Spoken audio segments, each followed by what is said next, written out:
चलिए दोस्त, पार्ट 1 में 23 तक हम लोग 22 तक हम लोग देख चुके थे और आगे का क्वेश्चन हम लोग देखेंगे। आदि शंकराचार्य के संदर्भ में निम्नलिखित में से कौन सा कथन सही नहीं है। तो क्वेश्चन क्या है कि आदि शंकराचार्य के संदर्भ में निम्नलिखित में से कौन सा कथन सही नहीं है।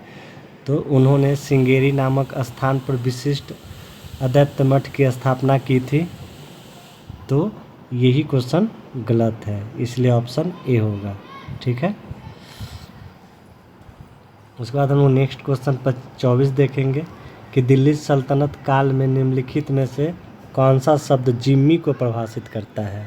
ठीक है, तो जिम्मी को परिभाषित करता है वे लोग जिन्होंने मुस्लिम शासन स्वीकार कर लिया और अपनी सुरक्षा के लिए जजिया नामक कर का भुगतान करने के लिए सहमत हो गए। ठीक है, तो दिल्ली सल्तनत काल में जिम्मी को क्या प्रभाषित करता है, कौन सा शब्द प्रभाषित करता है। तो वे लोग जिन्होंने मुस्लिम शासन को स्वीकार कर लिया और अपनी सुरक्षा के लिए जजिया नामक कर का भुगतान करने के लिए सहमत हो गए। नेक्स्ट देखेंगे कि सूची 1 को सूची 2 से मिलाएं। तो बरार, ठीक है, तो बरार है, तो बरार होगा इमाम द शाही। फिर है बीजापुर, तो बीजापुर होगा आदिल शाह। फिर है अहमदनगर, तो अहमदनगर होगा निजाम शाही और गोलकुंडा तो कुतुब शाही। फिर एक बार हम लोग देखेंगे कि बरार जो है इमाम द शाही है और बीजापुर जो है निजाम शाही है और अहमदनगर जो है निजाम शाही है और गोलकुंडा जो है कुतुब शाही है। इसका ऑप्शन नंबर डी होगा 25 का। 26 चोल साम्राज्य के संदर्भ में निम्नलिखित कथनों पर विचार कीजिए। राजा चोल साम्राज्य के संस्थापक थे। तो कौन सा कथन सही है ये चुनना है। तो राज चोल साम्राज्य के संस्थापक थे, तो गलत है। राजा कारगिल ने फुहार की स्थापना की और कावेरी नदी के तट पर 160 किलोमीटर लंबे तटबंध का निर्माण करवाया, तो ये ऑप्शन सही है। क्या सही है कि चोल साम्राज्य के संदर्भ में निम्नलिखित कथनों पर विचार कीजिए। तो कौन सा सही है कि राजा कारगिल ने फुहार की स्थापना की और कावेरी नदी के तट पर 160 किलोमीटर लंबे तटबंध का निर्माण करवाया। अब हम लोग नेक्स्ट क्वेश्चन देखेंगे, ऑप्शन नंबर 26 का बी था। क्वेश्चन नंबर 27 पंपा, पोन्ना और रन्ना थे। पंपा, पोन्ना और रन्ना थे तो कन्नड़ काव्य के त्रिरत्न थे। जो पंपा, पोन्ना और रत्ना थे वो कौन थे, तो कन्नड़ काव्य के त्रिरत्न थे। नेक्स्ट क्वेश्चन 28 नंबर हम लोग देखेंगे कि दिल्ली सल्तनत काल में एकता धारकों को क्या कहा जाता था। तो मुक्ति कहा जाता था। दिल्ली सल्तनत काल में एकता धारकों को क्या कहा जाता था, तो मुक्ति कहा जाता था। निम्नलिखित में से कौन किताब उल हिंद के लेखक थे। तो किताब उल हिंद के लेखक कौन थे, तो किताब उल हिंद के लेखक थे अलबरूनी। ठीक है, तो किताब उल हिंद के लेखक कौन थे, तो अलबरूनी।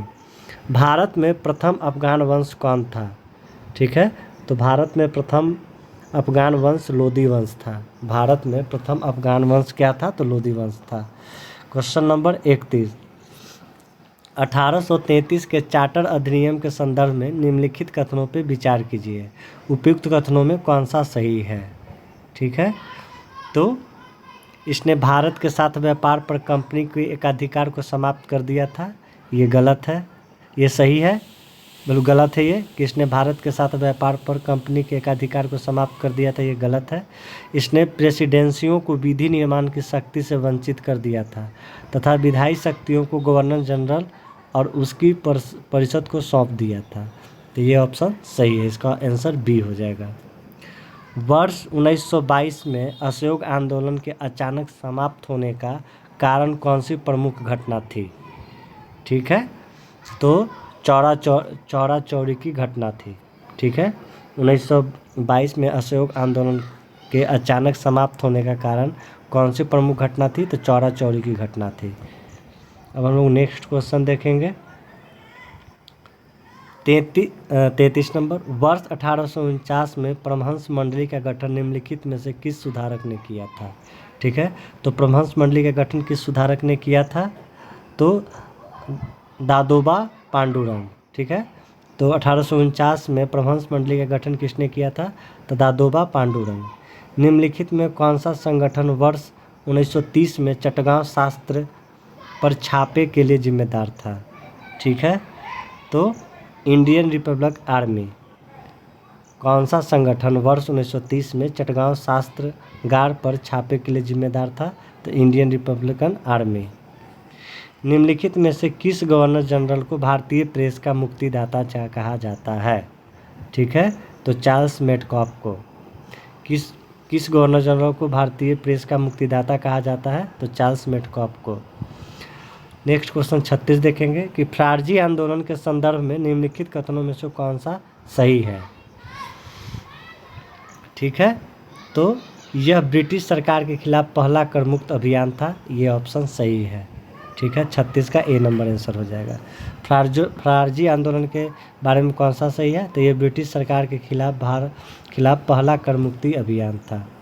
37 नंबर क्वेश्चन 1855 से 57 के दौरान संस्थाल विद्रोह के नेतृत्वकर्ता कौन थे? ठीक है, ये बहुत इजी क्वेश्चन है। तो सिंधु और कानू। निम्नलिखित में से कौन सी घटना कालानुक्रम के क्रम में अंतिम में थी? ठीक है, तो 38 का हो जाएगा विधवा पुनर्विवाह अधिनियम। निम्नलिखित में से कौन सी घटना कालानुक्रम क्रम में अंतिम में थी? तो विधवा पुनर्विवाह अधिनियम। अब हम लोग नेक्स्ट क्वेश्चन देखेंगे 39। सूची 1 को सूची 2 से मिलाएं। ठीक है, तो दोस्तों इसका आंसर बी नंबर ऑप्शन हो जाएगा टीबी मैकाले। तो टीबी मैकाले जो थे अंधोगामी निस्पंदन थे। ठीक है, लॉर्ड वेलेस्ली। ठीक है, तो लॉर्ड वेलेस्ली तो ये हो जाएगा सहायक संधि प्रणाली। लॉर्ड डलहौजी। ठीक है, तो व्यापकता का सिद्धांत। और लॉर्ड कॉर्नवालिस तो हो जाएगा अस्थाई बंदोबस्त की नीति। फिर से एक बार हम लोग देखते हैं तो टीबी मैकाले अधोगामी निस्पंदन, लॉर्ड वेलेस्ली तो सहायक संधि प्रणाली, लॉर्ड डलहौजी तो व्यापकता का सिद्धांत और लॉर्ड कॉर्नवालिस तो अस्थाई बंदोबस्त की नीति। ठीक है नो दोस्तों, इसके बाद हम 40 नंबर क्वेश्चन देखेंगे। कोल विद्रोह का सही भौगोलिक स्थापना क्या था? कोल विद्रोह जो 1831-32 में हुआ था उसका सही भौगोलिक स्थान क्या था? ठीक है, तो पूर्वी भारत था।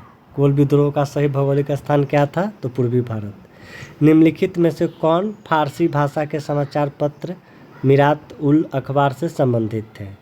ठीक है, तो राजा राम मोहन राय।